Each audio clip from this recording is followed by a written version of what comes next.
Ladies and gentlemen, would you please rise for the playing of the Sibling Rivalry Baseball Podcast with your host, the 2023 IBWAA Podcast Host of the Year, Jana, and her big brother, Jeff.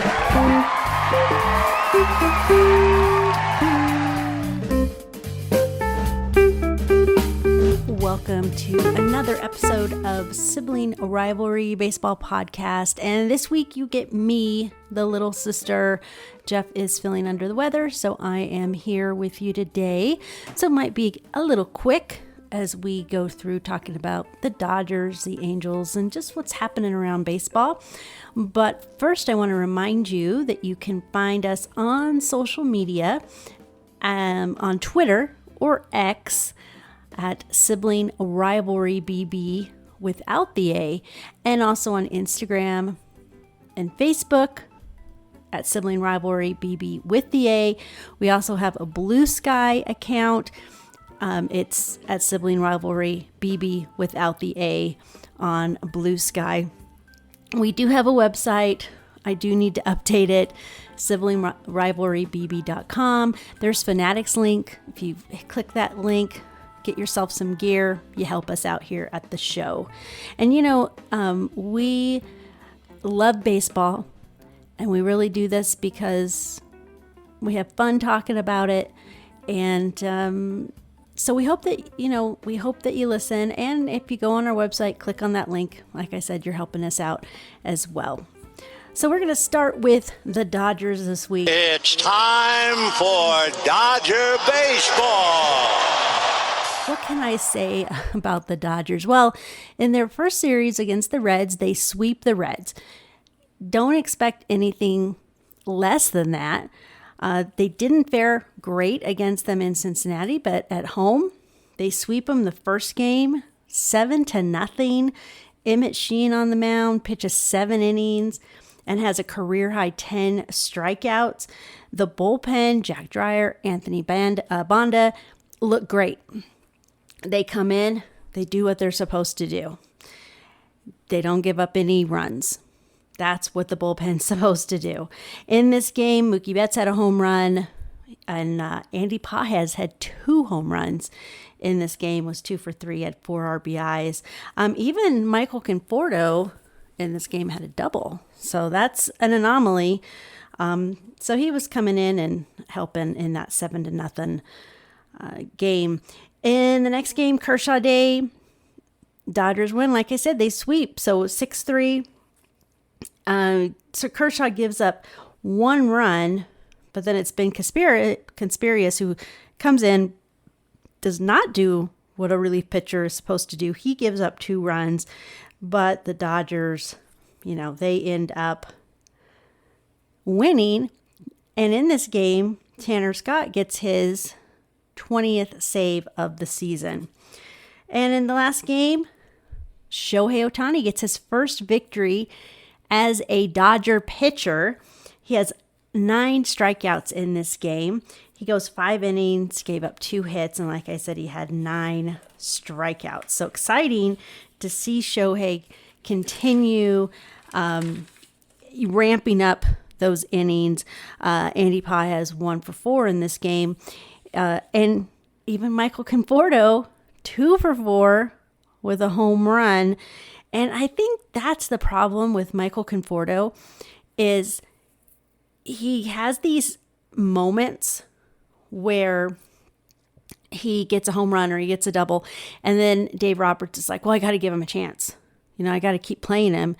And then it's kind of like you're up. He got a home run, he got a double. That's it. He needs to be on the bench, because after that, he doesn't really do anything. After, it's like it takes all the strength out of him to get that home run or get that double. Then the Diamondbacks come into town, and the Diamondbacks are like 10 games back in the NL West. A team that always plays hard against the Dodgers. They always show up to play. And a team that the Dodgers have had problems with over, many seasons. They Sometimes they can just roll over them, but this time was not one of those times. And they do not sweep the series. They do not win the series. The Diamondbacks come in and beat the Dodgers 2-1. And even in the last game, you weren't quite sure because it could have been, it was very, very close to being a sweep. First game, 3-0. There was no offense. Zach Gallen had the Dodgers numbers. He pitched 6 innings, had 8 strikeouts. He did have 3 walks, but 8 strikeouts. The Dodgers couldn't get anything going. Blake Snell was on the mound back from paternity leave, and his velocity was down. He blamed it on, not throwing, being out on leave. So we'll see how he does in his next start. But Dodgers had 3 hits, 4 walks, 10 strikeouts.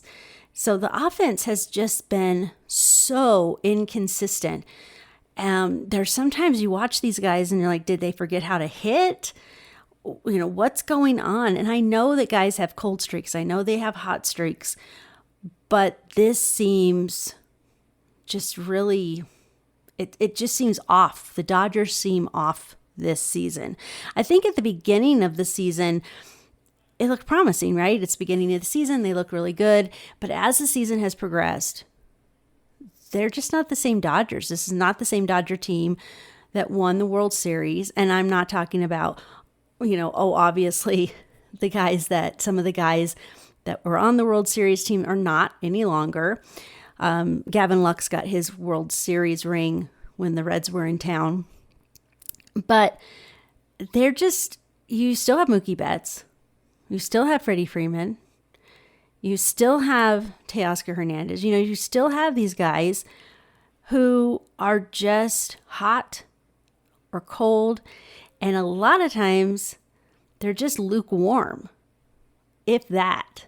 Most of the time they're cold. In this game, like I said, no offense, no runs scored. But Andy Pages was 1 for 3. Mookie Betts was 1 for 4 in the game. Next game, same story. No offense. They lose this one 6-1.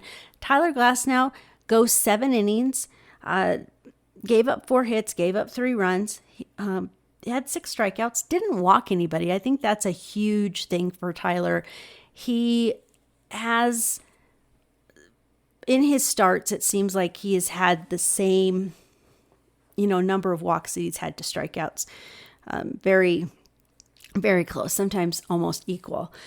So you're like, okay, but he got 7 innings and he looked pretty good. But if you have no offense, if the offense is not helping you, putting runs on the board, you can have a great outing as a pitcher, and it really doesn't mean that much. Kirby Yates comes in, does stuff no reliever should do, pitches 1 inning, gives up 3 runs and a home run. So, which was the home run. But Dodgers had 6 hits. They walked 5 times, but weren't able to do anything with those walks. And they struck out 7 times. But they were 1 for 8 with runners in scoring position. So they're not able, you can get on base, but they can't move the base runners. And they're just, it's those opportunities, and they're just not getting them. They're not taking them. Sometimes it could be who's batting. Again, I'm going to look at you, Michael Conforto. He seems to show up in those, spots where 2 outs, bases are loaded. Maybe there's 2 guys on, whatever it may be. And he grounds out, he strikes out. Very rarely does he do anything that's once you see him, you're like, it's an out.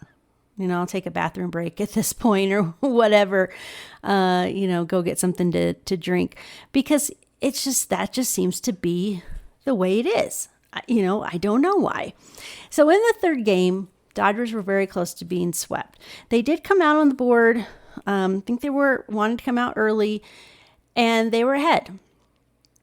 But they were up 2-0 in the first inning. They scored in the fourth. They scored 1. Then they scored again in the 5th. And then Tanner Scott gave up a 3-run home run to Corbin Carroll to tie the game. So the Dodgers were up 4-0. Diamondbacks had scored, and then this 3-run home run to tie the game. And again, Tanner Scott, who got his 20th save in the series against the Reds, he comes in and just totally destroys a great outing by Yamamoto, who pitched 7 innings, gave up 4 hits, 1 run, and then 10 strikeouts. Yamamoto had 10 strikeouts in this game, didn't give up a home run, no walks. And then you have your bullpen come in and just crap on it, basically. And it's like, I thought you were supposed to be a relief pitcher. You're supposed to keep the game. You're supposed to hold the game.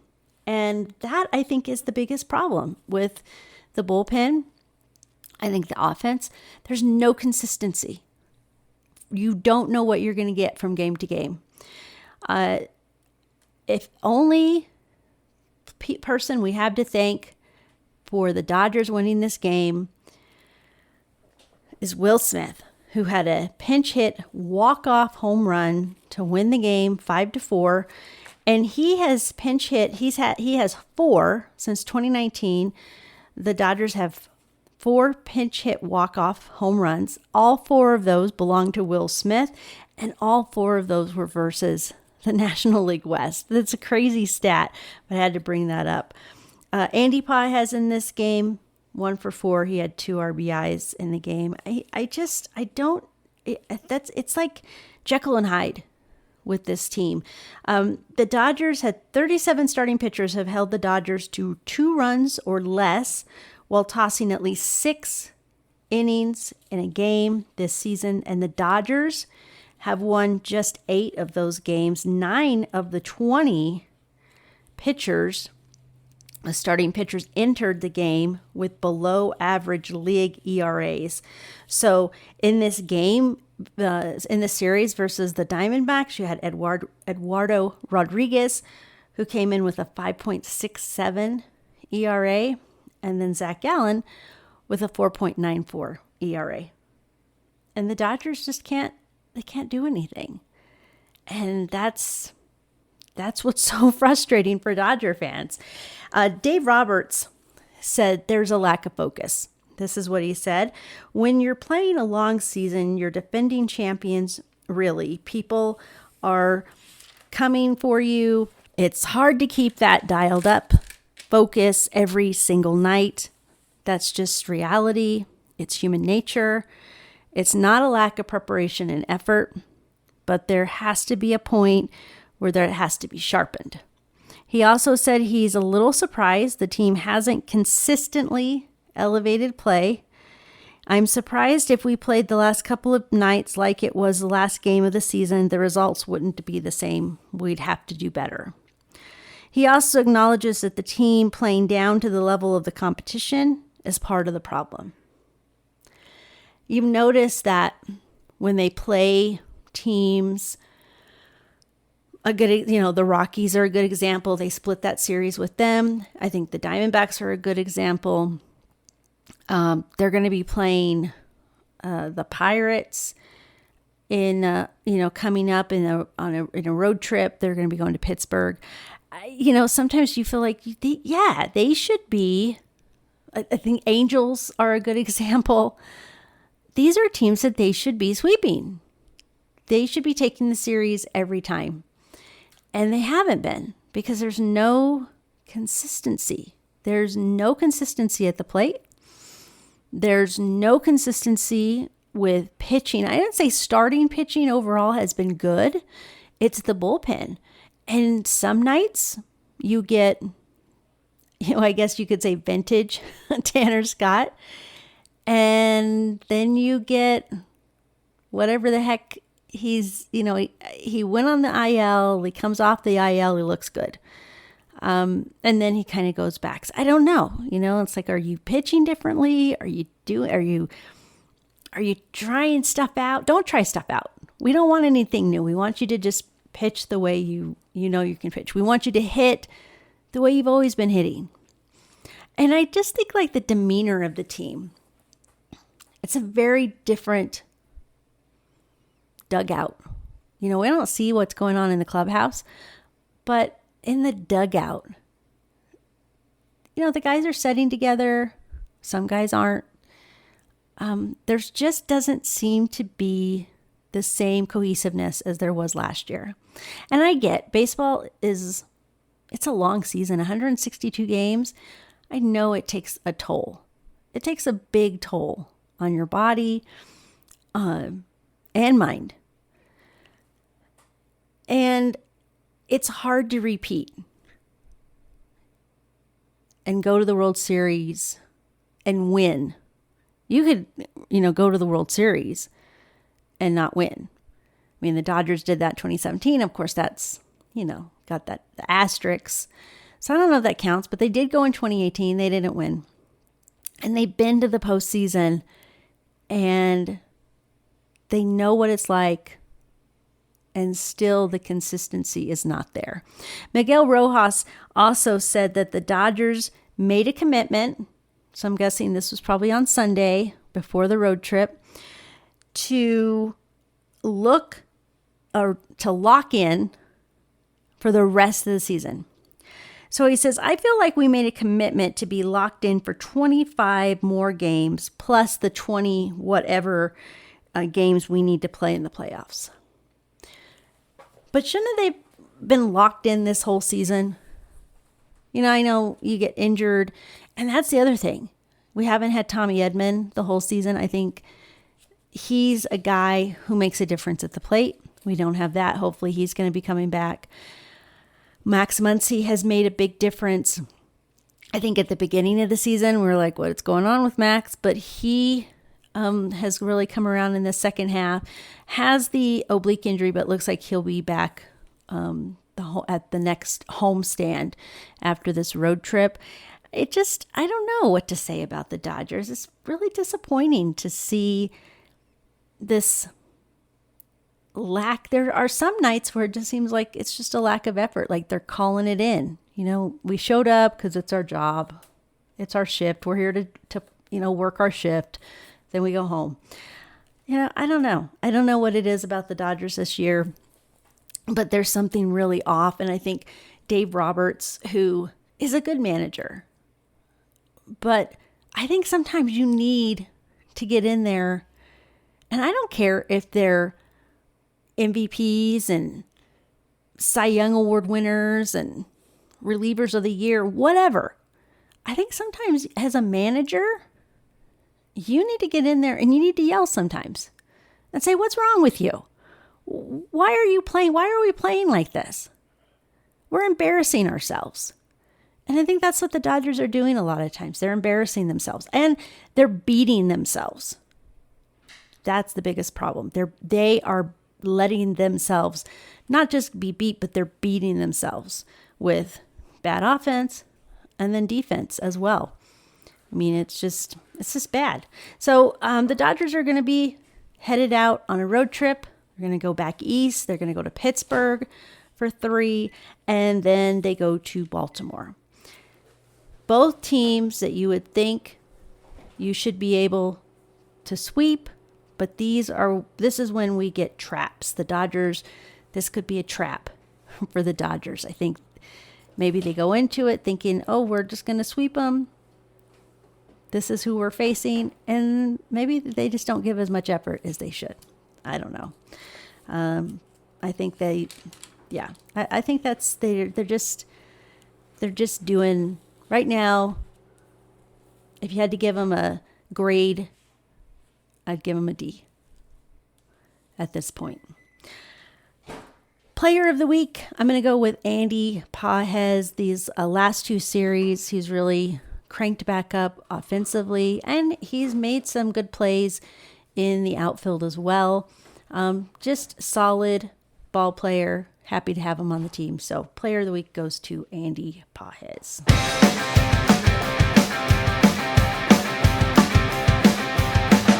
So the Angels were in Texas this past week.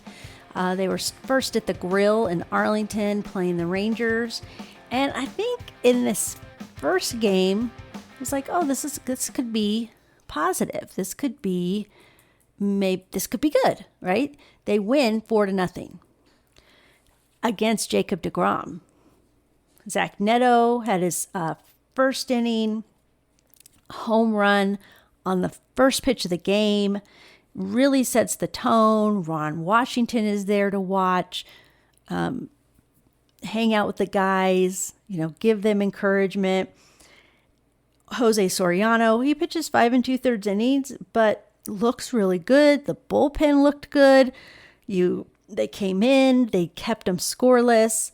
You couldn't ask for anything more. Because Zach Neto, 2 for 4 in this game, had that home run and RBI. Logan O'Hoppe as well had a home run in this game. So you're feeling good, right? You're at the Grill. They beat the Rangers. Then the next night comes around. Classic Angels lose 7-3. Kikuchi, who has had good outings and then just bad. And this was one of those bad outings. He only goes 4 innings. Gives up 6 runs, had 3 strikeouts and 3 walks. So not good there. But Zach Neto, another home run, 2 for 4 in this game, also had a double. And Joe Adell also had a home run in this game. But I think it was the Rangers, Patrick Corbin, who went 8 innings, which almost seems, unheard of now. You just don't see pitchers pitch into the 8th inning, let alone get a complete game.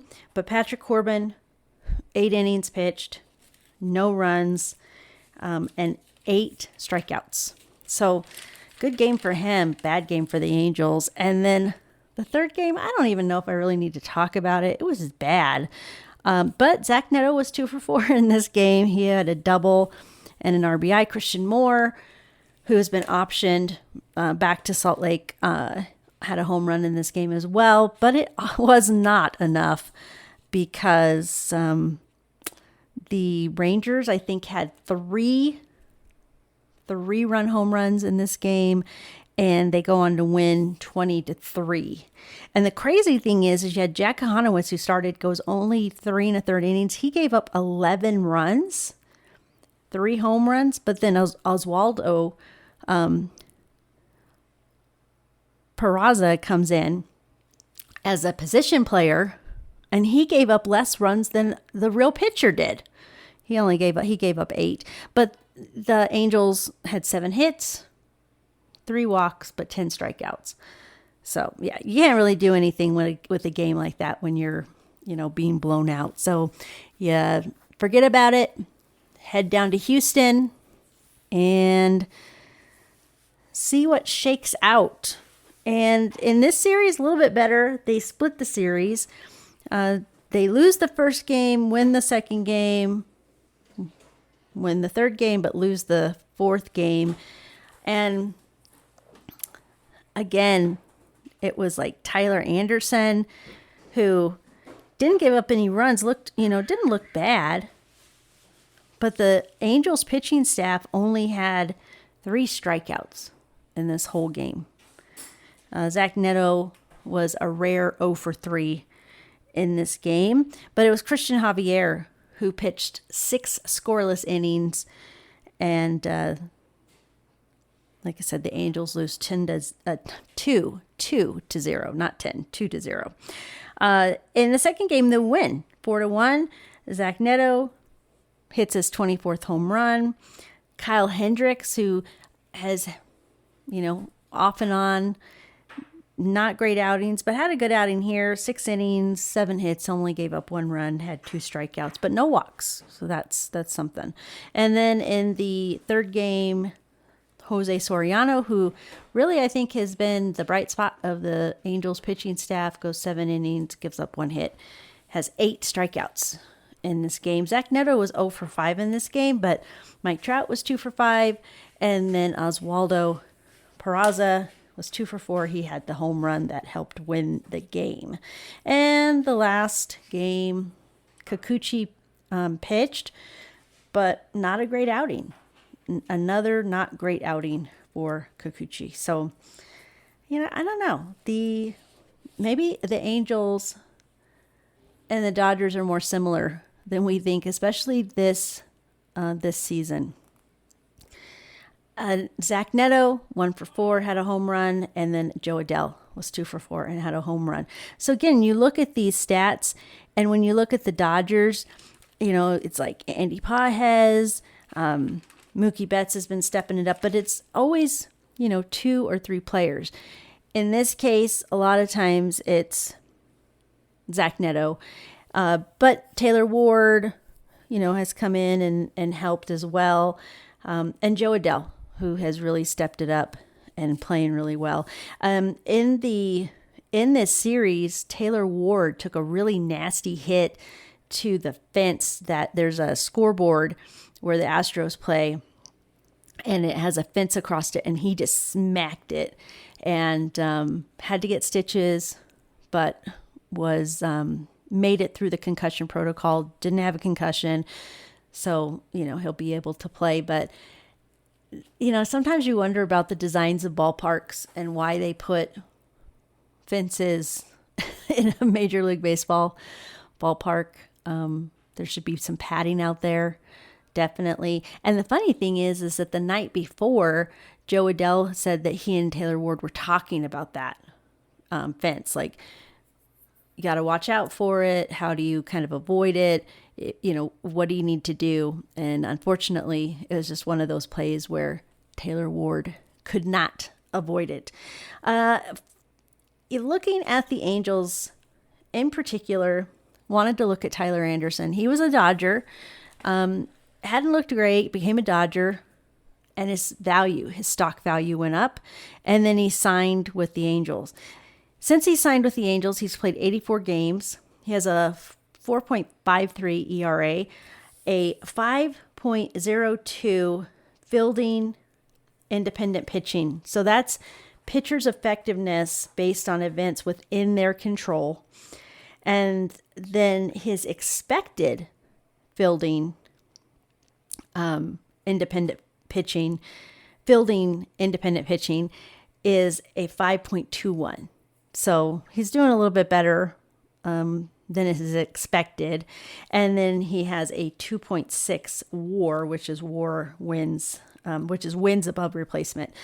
So, yeah, maybe not that great of a pickup for the Dodgers, and kind of seems to be. I'm not saying that he is. I mean, he's out there playing, but you don't want him to go down, get rindinitis. So hopefully he doesn't go down that way, but maybe not a great signing for the Angels, or not what they expected when they signed him. And then defensively for the Angels, they're 41 DRS, and a DRS is defensive runs saved. So 41 defensive runs saved. They're tied for 28th in the league. Their outs above average, 37. That's their 30th in the league. And they are 45.7, their defensive percentage there, and they're 30th in the league there. So they rank bottom. I mean, there's 30 teams in the league, and the Angels defensively are at the bottom. So I think that just really sums up how their season has gone. And we'll see how, they'll play out the rest of September. How will they do?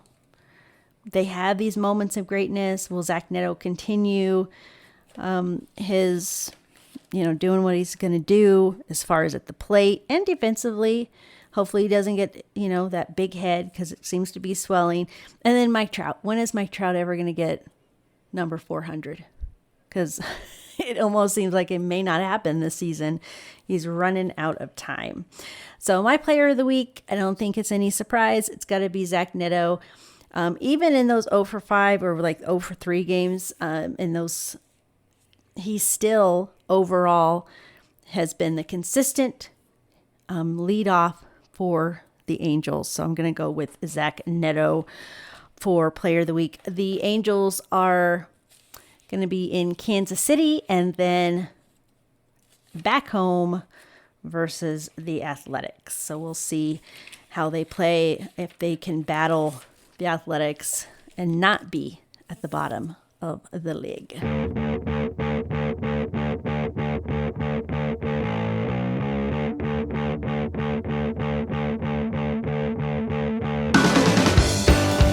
All right, Jeff has the keys to the bullpen cart. Plus, we are in the process of getting those upgrades to the bullpen cart to become an F1 bullpen cart. Still working on the color scheme. Of course, it's going to be blue and red. Still working on that. But Jeff's got the keys, so we're just going to take a walk around baseball this week. For Players of the Week, for the MLB and the American League, it is the Yankees' Cody Bellinger. He had a .444 batting average, hit 2 home runs, had 3 doubles, and 8 RBIs. And in the National League, there are actually co-Players of the Week. Kyle Schwarber, obviously, 4 home runs in 1 game. That's like crazy. And then after his 4 home runs versus the Braves, he goes and films a guest appearance in a show called Abbott Elementary. That's on ABC, which I guess takes place in Philadelphia. So, hits 4 home runs and then is a movie, a TV star. And then Rafael Devers joins him as the co-NL Player of the Week. He hit .478, had 3 home runs, 2 doubles, and 10 RBIs. So he's heating up there in San Francisco. I don't know that it's really going to help San Francisco at all, but maybe it helps him and how he feels. But speaking of Rafael Devers, the Giants are playing the Rockies this week and earlier this week. And Kyle Freeland is the starting pitcher for the Rockies, hometown guy. And he gives up a 2-run home run to Devers. And he admires it. Devers admires it, watches it sail over the wall, into the crowd. And Kyle Freeland takes exception to that. He yells at Devers like, hey, you need to get going. You need to run the bases, colorful language, buzzwords, colorful buzzwords, motivational buzzwords, as Dad used to say. And they're yelling at each other. And then all of a sudden, Matt Chapman comes and charges the mound, shoves Kyle Freeland, and then it's a melee. Bullpens are, they're coming in. The dugouts have cleared. Willie Adames was shouting at Freeland. And you had Kyle Farmer of the Rockies, who's kind of the peacemaker trying to sort everybody out. Rafael Devers is in the middle of this. He was I didn't say that he started the whole thing. He just, was John back at Freeland. And he never runs the bases during this portion while everything is going on. He did round the bases 8 minutes later after they got everything situated. He wasn't ejected, though. I felt like maybe he should have been ejected from the game. I know that Freeland was the one that yelled at him, but him yelling back and just the jawing between the two of them, he didn't get ejected, but Matt Chapman did, and so did Willie Adames, because Willie Adames was one, too, that came in and shoved Freeland as well. So the 3 of them were ejected. MLB has announced that Matt Chapman has been suspended for 1 game. He has appealed that suspension. Willie Adames and Rafael Devers have been fined, as well as Kyle Freeland. So I think, in this case, I get Kyle Freeland. You're on a team that just stinks. There's just nothing else you can say. And, he said it had nothing to do with that. It doesn't have anything to do with where the Rockies are. I'm going to say, yeah, it probably does. You're frustrated. It's September. And you got Rafael Devers hitting this 2-run home run off of you in the first inning. That's frustrating. I am of the camp that says, you hit the home run. It's a home run. You knew it was. Run your bases. Don't stop and admire it. And, I think almost like you should have a clock on how fast you can get out of the batter's box. But we'll have to talk about that another day. I'd like to hear Jeff's opinion on that. But yeah, I'm like, I think there's frustration just all the way around with the Giants and of course with the Rockies. So, but if you go watch the video, it's kind of an entertaining video to watch. Some news across baseball. There were some moves that happened, some players that switched teams before the deadline, before, they move their rosters. And then if a player has been traded or picked up, by another team and it's done before September 1st, then they're postseason eligible. Walker Buehler was released by the Red Sox. I think that was a surprise for a lot of people. It was for me. I was one that thought maybe he might come back to the Dodgers. That didn't happen. The Phillies signed him, and he is postseason eligible. And the Phillies, of course, are in the hunt to be in the postseason again. So we'll see how that works out for Walker. And the crazy thing is that the Red Sox released him, and he had a, 5-something ERA. That's about what he had when he was with the Dodgers last season. And look how that ended up. And then the Dodgers, which quite not sure about this one. They signed Andrew Heaney. This is, I think, his second stint with the Dodgers to a minor league contract. So he's in Oklahoma City. Not sure how that's all gonna play out. We'll see. Not really excited about that one. And the Cubs signed Carlos Santana. The Guardians had released him, and he is picked up by the Cubs, as well as Ha-Seong Kim, who was with the Rays, was picked up by the Atlanta Braves. So some interesting movements there. And then Boston Red Sox relief pitcher Aroldis Chapman has been extended for a year at $13 million. So he gets like $1 million signing bonus, and then $12 million. He's guaranteed $12 million. So good on Aroldis. He keeps throwing well. And some of these names that I'm going to be talking about in this next segment, I think it just tells the wear and tear that baseball has on your body. So, Wheel of IL in Arizona, Lourdes Gurriel Jr. is out for the season. He has a torn ACL in the right knee. In Boston, the rookie sensation Roman Anthony is out. He's got to be out for the rest of the season. He has an oblique strain, and those usually take 4 to 6 weeks. We don't have that much longer, of the regular season.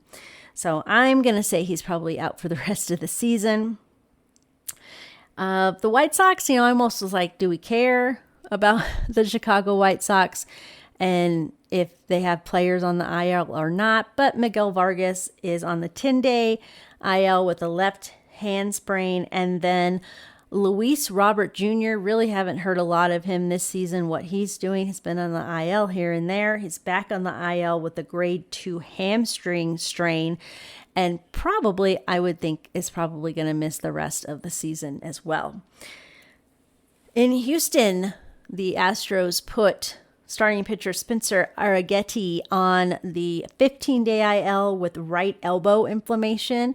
Again, probably not going to pitch again this season. I would assume that's just something tough that you have to get through, depending on, what they're able to do as far as treatment. And what their plans are postseason. In Kansas City, Jonathan India has a left wrist sprain. He's on the 10-day IL. In Los Angeles, actually, in Anaheim, I should say, Tyler Anderson is on the 10-day IL with a left oblique strain. A little different for a pitcher, but he's got it, and he's on the IL. In Milwaukee, relief pitcher Shelby Miller, he's been on the IL with elbow pain, but it looks like he may have Tommy John surgery. So he's going to be, obviously, if he has Tommy John surgery, he'll be out for the season. In Pittsburgh, Jack Sawinski is on the 10-day IL with a right groin strain. And this is the one in San Diego. Relief pitcher Jason Adam, who has just been great for San Diego. He's like their setup reliever. He had to be carted off the field with a left quadriceps tendon rupture. So he's going to be having surgery, and obviously he's out for the season, not just the regular season, but the postseason as well. So we'll see how that affects the Padres. Corey Seager had an appendectomy. He had to get his appendix out. That usually, probably 4 to 6 weeks. I'm assuming he's probably out for the regular season as well. And that's it for the Wheel of IL. And that's it for Sibling Rivalry Baseball Podcast. Thanks for joining me solo here without Jeff. Not as much fun, but we had to get you baseball news. Had to talk to you about these, what is going on with the Dodgers. I don't know. Next week, we'll see. How well did they do against the Pirates and Baltimore? Was it a trap? Was the Angels able to turn it around, get some wins? And Mike Trout was able to get number 400. All those things we'll talk about. And of course, always talking about baseball. We love it. It's in our DNA. So once again, follow us on Twitter at Sibling Rivalry BB without the A, and on Instagram and Facebook at Sibling Rivalry BB with the A. And if you're on Blue Sky, at Sibling Rivalry BB without the A as well. Leave us some comments. We want to hear from you. Let us know. You can call us names. We've been called names. It's okay. We can take it. Anyway, as Jeff always says, have a great week. Watch some baseball, and don't forget to swing away.